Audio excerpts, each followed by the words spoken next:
ایک وہ زمانہ تھا کہ جب لوگ قرآن سنتے تھے تو بدل جاتے تھے، حدیث سنتے تھے تو بدل جاتے تھے، اقوال سنتے تھے تو بدل جاتے تھے، تاریخ پڑھتے تھے تو بدل جاتے تھے، ان کا اندر بدل جاتا تھا، ان کا ایمان بڑھ جاتا تھا۔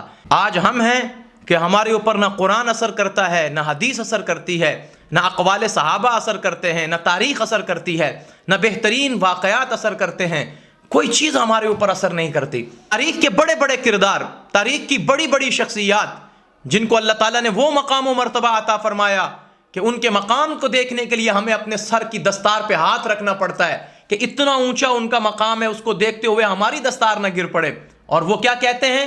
ہم قرآن کی فلاں آیت سے بدل گئے، ہم رسول اللہ کے فلاں فرمان سے بدل گئے، ہم نے یہ دیکھا تو ہم بدل گئے، ہم نے یہ سنا تو ہم بدل گئے۔ لیکن آج ایسے واقعات بہت کم نظر آتے ہیں، بہت کم نظر آتے ہیں، کیونکہ نہ تو قرآن ہمارے دلوں پہ اثر کرتا ہے، نہ نبی کا فرمان ہمارے دلوں پہ اثر کرتا ہے، نہ اقوال صحابہ ہمارے دلوں پہ اثر کرتے ہیں، نہ اولیاء کرام کی زندگی ہمارے اوپر اثر کرتی ہے، نہ ہمارے اوپر کوئی ایسا تاریخی واقعہ اثر کرتا ہے کہ جس کو سن کے، جس کو دیکھ کے پتھر بھی پگھل جائے۔ ہم اتنے سخت دل ہو چکے ہیں۔ تو ڈاکٹر اسرار احمد فرمایا کرتے تھے کہ مجھے علامہ اقبال کے 2 اشعار نے میری زندگی کو بدل کے رکھ دیا۔ ایک کے بارے میں تو وہ یہ کہتے ہیں کہ ایک شعر تو مجھے ایسا لگتا تھا کہ میرے تحت شعور میں کہیں چپکا ہوا ہے میرے ساتھ، اور وہ کیا شعر تھا؟ وہ معزز تھے زمانے میں مسلمان ہو کر، اور تم خوار ہوئے تارک قرآن ہو کر۔ یہ جواب شکوہ کا شعر ہے۔ فرماتے تھے کہ جب میں نے یہ شعر پڑھا تو اس نے میرے اندر ایک بھونچال پیدا کر دیا، ایک تبدیلی پیدا کر دی۔ ایک تو پہلے سے طبیعت اس کی طرف مائل تھی، کیونکہ ڈاکٹر اسرار احمد شیخ الہند رحمۃ اللہ تعالی علیہ سے بڑے متاثر تھے، اور پھر ان کی ساری زندگی حضرت شیخ الہند کی فکر پر کام کرتے ہوئے گزری ہے۔ اور آپ ان کی کتابیں اٹھائیں، آپ ان کی تفسیر کو دیکھیں، آپ ان کے بیانات سنیں، آپ ان کے دروس سنیں، آپ کو شیخ الہند کے حوالے جا بجا ملیں گے، اور شیخ الہند کے بعد سب سے زیادہ حوالے آپ کو علامہ اقبال کے ملیں گے، کیونکہ یہ دونوں وہ شخصیات ہیں جنہوں نے بر صغیر پاک و ہند کے لیے وہ نظریہ اور آئیڈیالوجی دی ہے جس آئیڈیالوجی پر ڈاکٹر اسرار احمد نے کام کیا۔ وہ کیا تھی؟ قرآنی فکر۔ اور وہ قرآنی فکر کو پاکستان میں بہت سے لوگوں نے اس کو اپنایا اور اس پر کام کیا۔ جیسے ابتدائے پاکستان میں مولانا احمد علی لاہوری رحمۃ اللہ تعالی علیہ کے دروس قرآن بڑے مشہور ہوئے، بڑا کام کیا حضرت احمد علی لاہوری رحمہ اللہ نے، اور اس کے بعد بھی بہت سے لوگ اس میدان میں اترے اور انہوں نے بہت کام کیا اس میں۔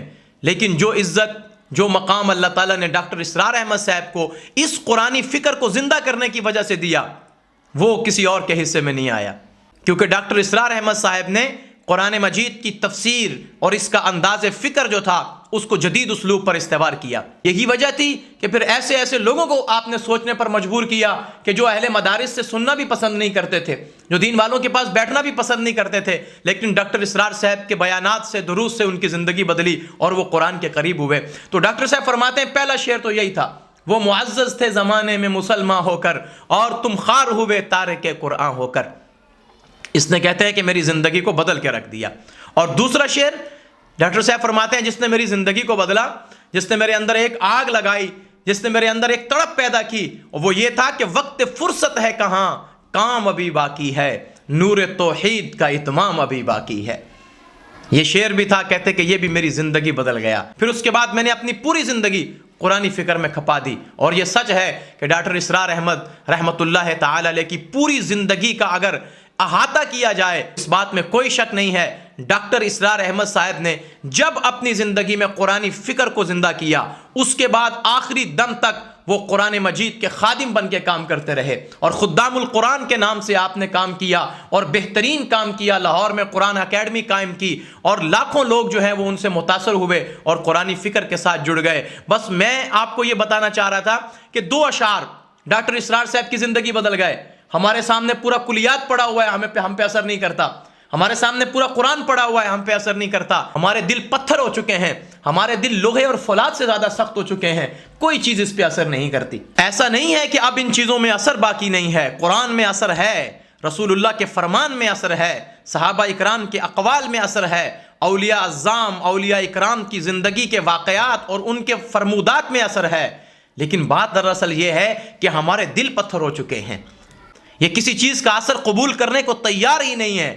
اگر یہ دل تیار ہو جائیں کسی چیز کو قبول کرنے کے لیے تو پھول کی پتی سے کٹ سکتا ہے ہیرے کا جگر، مرد ناداں پر کلام نرم و نازک بے اثر۔ آج اگر ہم ارادہ کر لیں کہ ہم نے ہر اچھائی کو قبول کرنا ہے، برائی سے دور ہونا ہے، بس آپ کا ارادہ کرنے کی دیر ہے۔ یہی دل ہوگا آپ کا کہ اس پہ توحید کا نور بھی اثر کرے گا، اس پہ رسالت کا نور بھی اثر کرے گا، اس پہ صحابہ کے اقوال بھی اثر کریں گے، اس پہ اولیاء کرام کے فرمودات بھی اثر کریں گے۔ آج بھی ہو گر ابراہیم سا ایماں پیدا، تو آگ کر سکتی ہے انداز گلستاں پیدا۔